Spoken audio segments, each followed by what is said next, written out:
बड़ी भीड़ जुटा ली है। चक्का जाम की तो आप सिर्फ बात ही कर रहे थे। मैंने तो किसी को फोन भी नहीं किया। इनकी आत्मा जिंदी है तो तमाम लोग उनको सच्ची श्रद्धांजलि देने यहाँ आए। मैंने किसी को कॉल नहीं किया। नहीं पहुँच पाएगा तो मैं अपने प्राण दे दूंगा। कह रहे थे कि अगर नरेश मीणा जिंदा रहेंगे तो हमारी आज मेरा जीना ही बेकार है। अगर मैं नरेश मीणा के नाम पर कितनी फोर्स आती थी। जब नरेश मीणा अकेला जाता था तब लाठी गोली चल जाती थी। क्या सरकार के किसी बाशिंदे से मुलाकात? गुड़ा साहब लगातार आपके साथ? गुड़ा साहब का मार्गदर्शन पूरा मिल रहा है। राजधानी जयपुर का शहीद स्मारक इस वक्त पूरे प्रदेश में चर्चा है, और प्रदेश इसलिए क्योंकि आज यहाँ पर जो भीड़ जुटी है, जो जनसैलाब यहाँ पर उमड़ा है, वो वाकई अविश्वसनीय है। और ये जनसैलाब आया है नरेश मीणा के समर्थन में, जो पिछले 3 दिनों से लगातार आमरण अनशन पर बैठे हैं। और उसकी वजह सिर्फ एक कि झालावाड़ के पीपलोदी हादसे में जो बच्चे हादसे का शिकार हुए, उनके परिजनों को न्याय मिल सके। नरेश मीणा हमारे साथ है। नरेश जी, बड़ी भीड़ जुटा ली है। चक्का जाम की तो आप सिर्फ बात ही कर रहे थे, मगर आज जीती जागती तस्वीर दिख रही है। तो मैं तो 4 दिन से अनशन में बैठा हूँ। मैंने तो किसी को फोन भी नहीं किया। बस ये सोशल मीडिया के माध्यम से जिनको सूचना जा रही है, जिन तक बात जा रही है, और जिनको इन बच्चों के प्रति सिंपैथी है, जो भावुक आदमी है, जो इमोशनल आदमी है, जिनकी कहीं के संवेदनाएं बची हुई है, जिनका जमीन जिंदा है, जिनकी आत्मा जिंदी है, तो तमाम लोग उनको सच्ची श्रद्धांजलि देने यहाँ आए हैं। क्या कहिएगा इस क्रांति के लिए, इस प्यार के लिए? क्या कहिएगा? उम्मीद थी आपको कि इतना प्यार? मुझे उम्मीद थी। मुझे उम्मीद थी मैं जो काम कर रहा हूँ उसको आशीर्वाद देने जनता जरूर आएगी। मैं किसी को नोटिस नहीं करता कौन क्या, मैं तो मेरा काम कर रहा हूँ। और आज मुझे जो भरोसा था, वो भरोसा मेरे को पिछले 2 दिन में ही मैंने कहा है। पहले दिन तो ऐसे ही 2 दिन में कहा, मैंने किसी को कॉल नहीं किया। लोग अपनी स्वेच्छा से आए, सबका खुद के साधनों से आए। तो नरेश जी, क्रांति की जो ज्वाला आपने जगा दी है, क्या ये असल मुकाम तक पहुंच पाई? नहीं पहुंच पाएगा तो मैं अपने प्राण दे दूंगा। पैसे दिला के रहूंगा। क्या डिमांड है? क्या 50 लाख मृतकों को 50 लाख, घायलों को देख लेंगे, मृतकों को 50 लाख, घायलों को बढ़वाएंगे। आपके समर्थकों से बातचीत कर रही थी, कह रहे थे कि अगर नरेश मीणा जिंदा रहेंगे तो हमारी आज लेकिन नरेश मीणा अपनी शर्तों पे जिंदा है। मेरी शर्तें अगर मेरा जीना ही बेकार है। अगर मैं अपनी बात पे अड़े नहीं और मेरी बातें नहीं मानेंगे। और हम सब इनके साथ हैं। गर्मी काफी पड़ रही है, लगातार आमरण अनशन पर है, कब तक चलेगा ऐसा? आप कह रहे हैं कि सीएम के घर जाकर उनकी डिनर टेबल पर मैंने कहा था सुबह, लेकिन अभी बकरी का जो किया है 3 बजे हमारा प्रदर्शन हुआ है, बकरी छोड़े हैं और गुड्डा साहब नेतृत्व कर रहे हैं शांति से। पहले जब नरेश मीणा, आपने फोर्स देखी होगी ना आज, कितनी फोर्स थी नरेश मीणा के नाम पे, कितनी फोर्स आती थी। जब नरेश मीणा अकेला जाता था तब लाठी गोली चल जाती थी। और नरेश मीणा के हजारों लोग आए हुए हैं, तब भी एक पानी का फुहारा भी नहीं चला। आपने देखा और कितनी शांति से सारा चल रहा है। क्या सरकार के किसी बाशिंदे से मुलाकात हुई? कल हुई थी, मेरी गृह सचिव साहब से हुई थी, कलेक्टर साहब से हुई थी, कमिश्नर साहब से हुई थी। क्या कहना है? पॉजिटिव बात हुई थी। अब उन्होंने कहा था हम ऊपर बात रख देंगे, अब क्या मैसेज आता है देखते हैं। गुड़ा साहब लगातार आपके साथ? गुड़ा साहब का मार्गदर्शन पूरा मिल रहा है। मैं पिछले 4 दिन से पीपलोदी हादसे में जो छोटे छोटे ननिहाल बच्चे जो काल ग्रसित हो गए थे, भ्रष्टाचार की भेंट चढ़ गए थे, उनको लेकर आपके सामने अनशन पर बैठा हूँ। 4 दिन से मैंने अन्न का एक दाना भी अपने शरीर में नहीं लिया है। वजन भी मेरा 7 किलो कम हो गया है। और इसी बीच में मैं रोज अपनी बात रखता हूँ। कल भी आपके सामने बात रखी थी। कल शाम को मेरे पास सरकार की तरफ से बातचीत के लिए, वार्तालाप के लिए मुझे सरकार ने बुलाया था, जिसमें सरकार की तरफ से गृह सचिव भास्कर सावंत साहब, कमिश्नर साहब और जिला कलेक्टर साहब से मेरी वार्ता हुई थी। काफी लंबी मेरी वार्ता हुई। मैंने उनको अपनी बात रख दी। उन्होंने भी कहा है कि हम उचित प्लेटफॉर्म पर सीएम साहब के यहाँ आपकी बात रख देंगे। उसके बाद उन्होंने कल कहा था मेरे से कि हम आपकी बात पॉजिटिवली सीएम साहब के यहाँ रख देंगे, लेकिन आप धरना खत्म कर दो। मैं वहाँ उनसे कह के आ गया था कि साहब धरने पर जब तक उनको मुआवजा पूरा नहीं मिलता धरना खत्म नहीं होगा।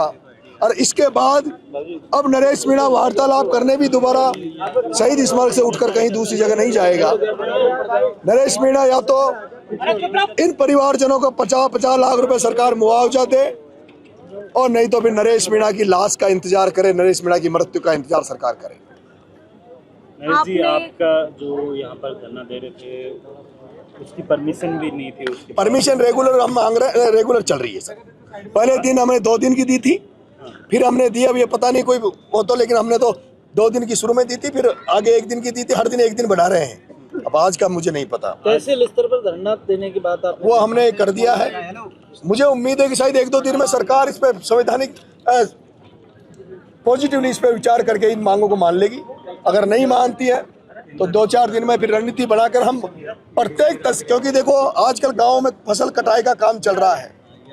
फसल कटाई, मूंग, उड़द, सोयाबीन, बाजरे की कटाई का काम बहुत जोरों से गाँव में चल रहा है। गाँव में किसान बहुत बिजी है। हमने कहा है कि सब लोगों को यहाँ आने की जरूरत नहीं है, यहाँ अकेला मैं बैठा रहूंगा। आप सब लोग पूरे राजस्थान में तहसील हेडक्वार्टर पे धरना चालू भगत करेंगे। सिंह सेना के नाम से नई गुट का ऐलान किया है, थर्ड फ्रंट समझा जाए या सिर्फ? मैंने भगत सिंह ब्रिगेड बनाई थी, जिसका नाम आज मैंने परिवर्तित करके उसको भगत सिंह सेना कर दिया है, जिसका नाम है BBS। ये भगत सिंह सेना हमने इस तरह से बनाया कि जहाँ एक तरफ RSS केवल हिंदू धर्म के लिए काम करती है, ये भगत सिंह की सेना सभी धर्मों के, सभी समाजों को साथ लेकर काम करेगी, जिससे राष्ट्र मजबूत हो, राजस्थान मजबूत हो, उस तरह से काम करेगी। उसका हमने मेंबरशिप चला रहे हैं। हमारा अभी टारगेट है 50,000 लोगों को, लेकिन इसमें ऑफलाइन हम जोड़ रहे हैं, ऑनलाइन नहीं जोड़ रहे। उनको भी ऑफलाइन में भी हम चिन्हित कर करके इसमें जोड़ेंगे लोगों को। और फिर 23 मार्च को शहीद दिवस पर हम ब्लड डोनेशन का कैंप करके और इस मुहिम को आगे चलाएंगे। इसको लेकर हमारे भाई प्रहलाद खटाना ने पूरा ब्लूप्रिंट इनके पास है, हमारा बना रखा है। उसमें हम पंचायत में चुनावों में भी अगर हमें अभी लगा कि हमें सफलता मिल सकती है उस भगत सिंह सेना को, तो हम पंचायत लेवल पे भी इसके पंचायत प्रमुख भी बनाएंगे। तो उसमें हो सकता है आने वाले पंचायत राज के चुनाव में भी सेना को उतार सकते हैं। सीएम आवास में पूछ कर रहे थे आप, आज आपको रोका गया, आपकी सेना को? देखिए ऐसा है, नरेश मीणा तो जब अकेला निकलता था, नरेश मीणा तो अकेला निकलता तब भी गोलियां और लाठियां चलती हुई आपने देखी थी। लेकिन नरेश मीणा के साथ आज हजारों लोग यहाँ थे। हमने पहले से कह रखा था भाई बकरियां देने जाएंगे, उसके बावजूद भी फोर्स जिस तरह से कई आंदोलन हुए हैं, यहाँ सिविल कमिश्नर तक गए हैं, सिविल लाइन तक गए हैं, लेकिन नरेश मीणा को तो यही बंद कर दिया, नजरबंद कर दिया। लेकिन फिर भी कितनी शांति से, सुख शांति से आज हमारा आंदोलन, क्योंकि मैंने कह दिया था, मैंने कसम दी थी जब लोग जा रहे थे कि तुम्हें नरेश की कसम है, किसी तरह की ऐसी हरकत नहीं होनी चाहिए जिससे हमारे आंदोलन उसका नुकसान हो। नरेश भाई, पंचायत चुनाव लड़ने की आपने कही, संगठन पंचायत चुनाव लड़ चुका है, तो अभी जो मान लिया जाएगा अभी मैं इस बात पर आगे इस बात पर कंफर्म नहीं कर सकता। मुख्यमंत्री मैं अभी 2.5 साल है, 2.5 साल एक बार मैं जनता के बीच में रहूंगा, जनता का देखें। आपकी सीएम साहब आपको आश्वासन दे रहे हैं, आपको पिताजी को भी आश्वासन दिया था कि हम उन्होंने जो अधिकारियों ने कल कहा था मेरे से कि आप पॉजिटिवली हमारी बात माने, धरना खत्म कर दें, हम आपकी पॉजिटिवली बात रखेंगे और हमें उम्मीद है कि आपका काम हो जाएगा। लेकिन मैंने कहा था कि सीएम साहब ने पहले भी कई वादे मेरे पिताजी से किए थे, लेकिन वो वादे आज तक पूरे नहीं हुए। इसलिए मैंने अभी एक बात कही थी, मैंने एक बात ये कही थी कि इस मामले में अगर 50-50 लाख रुपए इन बच्चों को नहीं मिलते हैं तो उसकी जिम्मेदारी मैं भजन लाल जी को नहीं दूंगा, उसकी शिकायत मैं भजन लाल से नहीं करूंगा। उससे ज़्यादा मजबूती, ज़्यादा जिम्मेदारी मैं वसुंधरा राजे को दूंगा, उनका लड़का दुष्यंत सिंह को दूंगा, जो 10 बार वहाँ 5 बार से दुष्यंत सिंह जी सांसद है, 5 बार से वसुंधरा जी सांसद है, 2 बार मुख्यमंत्री रही है। जब भजन लाल जी वहाँ जा रहे थे, जब ये घटना हुई, भजन लाल जी वहाँ जा रहे थे और वहाँ भजन लाल जी अचानक से क्यों कैंसिल हो गया, जा नहीं पाए। और अगर इस मामले में जब मैं यहाँ धरने में बैठा हूँ तो मैं मानता हूँ कि वसुंधरा जी के चाहने नहीं चाहने से सब कुछ होने वाला है। वसुंधरा जी चाहेंगी तो इनका मुआवजा मिल जाएगा, वसुंधरा जी नहीं चाहेंगी तो नहीं मिलेगा। इसलिए इसकी जिम्मेदारी मैं आप सबके माध्यम से वसुंधरा जी राजे सिंधिया जी को और उनके बेटे दुष्यंत सिंह को दूंगा। हम तो यहाँ से कुछ न कुछ सरकार नहीं देगी, अगर मैं मर भी गया, लेकिन जो कुछ भी होना है उसकी जिम्मेदारी माननीय वसुंधरा राजे सिंधिया की होगी। इसलिए मैं कहना चाहता हूँ आपके माध्यम से माननीय मुख्यमंत्री, पूर्व मुख्यमंत्री वसुंधरा राजे सिंधिया से, आप ईगो मत लो। जैसे मैंने केवल इतना सा कह दिया था झालावाड़ जाके कि वसुंधरा दुष्यंत को घुसने नहीं दूंगा, इस मात्र इतना सा कहने से मुझे जेल डाल दिया था। वसुंधरा जी, राजनीति में इतना तो चलता है। आप सोचती हैं कि मैं झालावाड़ जाके ओम बिरला को गाली दूं, तो मामला तो झालावाड़ का था, वहाँ ओम बिरला का थोड़ी था। वहाँ तो आपकी जिम्मेदारी थी, आपका क्षेत्र था, स्कूल तो आपके एरिया में था। ऐसे स्कूलों की हालत थी जहाँ आपने 10 बार सांसद रह गई, 2 बार मुख्यमंत्री रह गई। क्या आपकी नज़र में वो स्कूल नहीं आए? भजनलाल की नज़र थोड़ी गई थी, भजनलाल जी तो अभी मुख्यमंत्री बने, नज़र तो आपकी थी। तो मैंने तो लेकिन उसके बावजूद भी मुझे दबाने के लिए, मेरी आवाज़ को दबाने के लिए उन्होंने डाला था। नरेश की आवाज़ दबने वाली नहीं। नरेश जी, आज आपने मुख्यमंत्री आवास घेराव की घोषणा की थी, आप घेराव कर नहीं पाए, अब आगे आपकी क्या रणनीति रहेगी? आप रैली के रूप में जाने वाले थे, आप सुबह आपने वहाँ खाना खाने की बात कही थी। मैंने कहा था मैं यहाँ अनशन पे बैठा हूँ, गांधीवादी तरीके से बैठा हूँ। 3 बसें मेरी भावनवास में जब्त कर ली थी, ड्राइवर जब्त कर लिए थे। 5000 लोग शिवदासपुरा टोल पे रोक लिए थे, वहाँ जब गिरफ्तार किए लोग भाग गए बेचारे वापस। महेश नगर थाने में लोग गिरफ्तार किए। आज यहाँ किस तरह के हालात आपके सामने बैरिकेडिंग है। मनोज मीणा को अभी भी गिरफ्तार कर रखा है। तब मैंने गुस्से में कहा था, आ गया क्या? तब मैंने कहा था कि अगर भजनलाल जी इनको छोड़ा नहीं गया, उन बसों को नहीं छोड़ा गया, उनको आने नहीं दिया, तो नरेश मीणा अनशन को तोड़ के भजनलाल के घर पे डिनर करेगा। लेकिन फिर माननीय गुड्डा साहब गए थे, गुड्डा साहब ने यहाँ अधिकारियों से बात की, उसके बाद उनको रिलीफ की छोड़ा गया और शिवदासपुरा टोल पे जो फंसे पड़े थे वो छोड़ दिया था। अब ऐसे में मैं तो गांधीवादी तरीके से बैठा हूँ, आप भी क्यों उकसाना चाहते हो? आगे की रणनीति क्या रहेगी? 2 साल बंद अभी, इनको छूट जाएगी, अब सब छूट जाएगी। नहीं, ऐसा नहीं है। देखिए मैं बताऊं आपको, ये अनशन चल रहा है। क्या है? अनशन लंबा चलता है। हमारे सब लोग घर बार छोड़ के, नरेश मीणा ने तो छोड़ रखा है, बर्बाद हो रहा है। लेकिन नरेश के चक्कर में सब बर्बाद नहीं हो, सारे लोग समय नहीं दे सकते। लेकिन लोग आ रहे हैं जा रहे हैं, लोग आ रहे हैं जा रहे हैं, अब वो लोग आए जाएं। लेकिन सरकार को जो ये लगे कि आप ही लोग ये कह देते नरेश मीणा अकेला बैठा है, उसके साथ तो कोई नहीं है।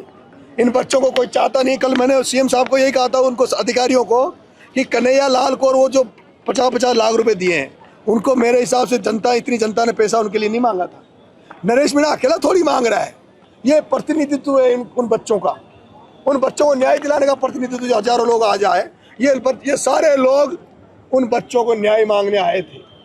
ये भजनलाल को आपकी नजर में डालने के लिए लाए थे। गांधी के रास्ते पर तो अभी आप जा रहे हैं, क्या जरूरत पड़ने पर भगत सिंह के रास्ते पर? मुझे लगता नहीं है कि जरूरत पड़ेगी, जब मैंने तय कर लिया कि मैं एक सवाल का जवाब दे दीजिए, आगे आपकी रणनीति क्या रहेगी? क्योंकि आपने ऐलान किया था 11 बजे आप जो है सीएम हाउस का घेराव करेंगे अपने समर्थन। 11 बजे नहीं कहा था, आप लाइव उसमें देखो, लाइव पोस्ट पे। तो वो जब आया है, जब ये घटनाक्रम हमारे सामने आता है, उसके पहले शायद पोस्टें आ गई होगी मेरी, कि जिस तरह से साधन रोके जा रहे थे, जिस तरह का वीडियो रोके जा रहे थे।